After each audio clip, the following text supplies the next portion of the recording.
গোলগাপ্পা, আসলে সিলেট গোলগাপ্পা খুব একটা পাওয়া যায় না। আর একদিন দেখি জিন্দা বাজার ও বাইয়ে বানাইরা, কই গরমও লাগছিল আর আসলে খাইছি না কোনোদিন, কই একদিন দেখিলে খাইয়া কিতে এমন জিনিসটা।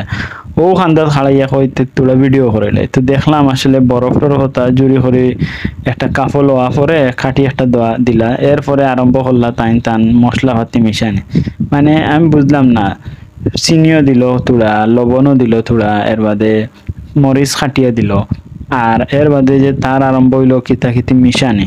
না এটা তো আমার কাছে লাগছে খালি রং মিশার, আর হয়তো কোনো কেমিক্যাল মিশার।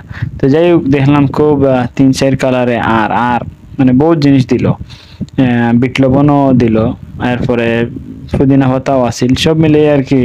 মানে তরকারির মশলা মনে হয় কিছু দিলাইছে, যাই হোক। তো এরপরে লেবুও দিল কিছু। তো আমি কই আসলে দেখিলেই খাইয়া জিনিসটা কেমন হয়, খুব এক্সাইটেড আসতাম। কিন্তু খাওয়া বাদে আসলে একটা মানে পুরোপুরি খেয়েও মনে হয় খাইতে পারছে না, এটা একটা বিশ্রী একটা স্বাদ, মানে না টেঙ্গা না মিঠা না জাল।